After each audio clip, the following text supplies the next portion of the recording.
Tujuannya, melalui studi literatur, peserta didik dapat menjelaskan definisi materi. Yang kedua, melalui pengamatan, peserta didik dapat mengklasifikasi materi atau benda berdasarkan wujudnya. Yang ketiga, melalui pengamatan, Ananda dapat mengidentifikasi ciri-ciri wujud materi. Materi itu zat ya, bukan materi pelajaran maksudnya ya. Nah, dari tujuan itu, maka anak-anak nanti akan mengamati. Ya, tujuannya adalah mengklasifikasikan materi di sekitar kita berdasarkan wujudnya. Yang kedua, mengidentifikasi ciri-ciri wujud materi di sekitar kita. Kemudian, perlu alat dan bahan. Alat dan bahan itu yang pertama ada batu kira-kira sebesar genggaman tangan ya, satu saja.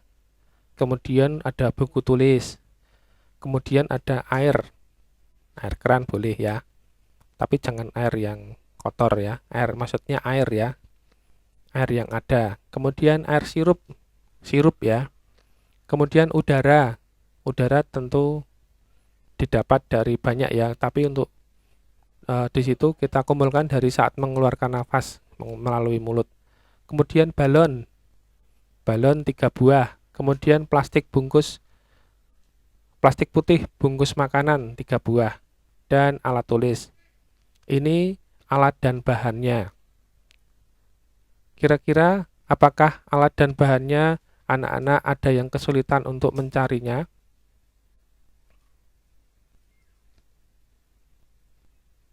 Apakah ada kesulitan untuk mencarinya?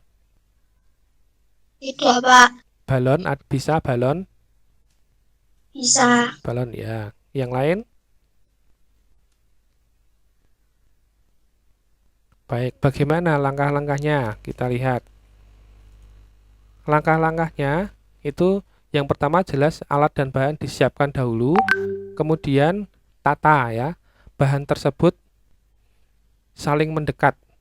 Ya, ditata itu dijajar-jajar, boleh di meja, boleh di lantai. Kemudian ambil air keran secukupnya, lalu masukkan ke dalam satu balon. Kemudian ikat balon tersebut.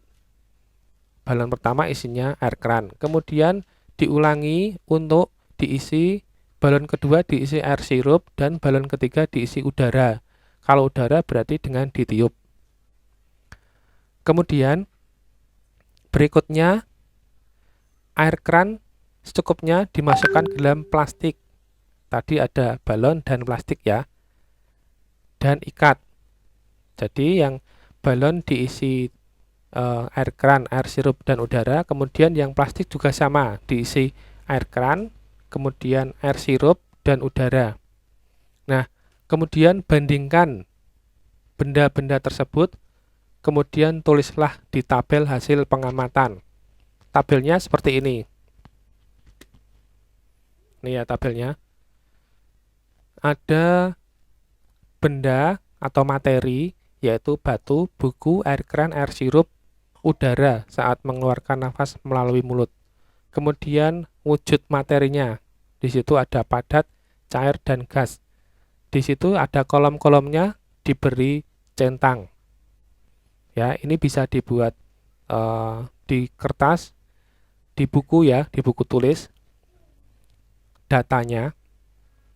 Kemudian berikutnya mengidentifikasi ciri-ciri wujud materi.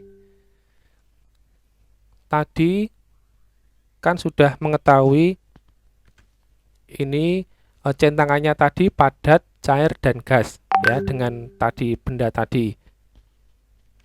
Dari benda tersebut itu bisa ditulis ciri-cirinya ya, yang bisa diamati. Tahu ya maksudnya bisa diamati? Bisa diamati itu artinya bisa dilihat dengan mata, dengan indera, dengan hidung, dengan tangan, dengan telinga. Itu pengamatan. Kemarin kan anak-anak sudah melihat videonya yang pertama untuk pengamatan itu dengan indera, ya. Gitu ya. Tulis ciri-cirinya apa dan contohnya apa. Contohnya tentu lebih dari ini. Lebih dari ini, tidak hanya di sini tapi juga yang mirip dengan itu. Ya. Lebih banyak lagi boleh contoh-contohnya. Tentu di sini bisa dimasukkan ya. Yang pengamatan itu bisa dimasukkan di contoh-contoh. Nah, kemudian itu ada pertanyaan diskusi, mengapa batu dan buku dikatakan sebagai benda padat? Kemudian, apa yang terjadi pada air keran dan air sirup jika dimasukkan ke dalam balon dan plastik? Kemudian, mengapa air keran dan air sirup dikatakan sebagai benda cair? Apa yang terjadi pada saat meniup udara ke balon dan plastik? Mengapa udara dikatakan sebagai benda gas? Nah, ini saya rekam, nanti saya upload, anak-anak bisa melihat lagi tugasnya ini ya. Saya upload nanti saya taruh di link yang ini, yang IPA ini, pada hari ini. Nah, kemudian kesimpulan, berdasarkan hasil pengamatan, apa kesimpulan? Ingat, kesimpulan itu menjawab dari tujuan. Ya, tujuannya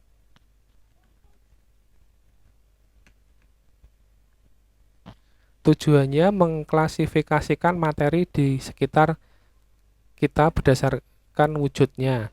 Kemudian mengidentifikasi ciri-ciri wujud materi di sekitar kita. Jadi, nanti tentu kesimpulannya isinya adalah klasifikasi materi dan identifikasi ciri-ciri wujudnya.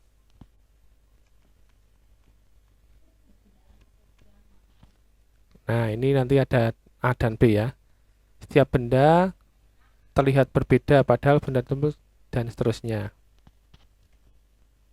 Nah, kemudian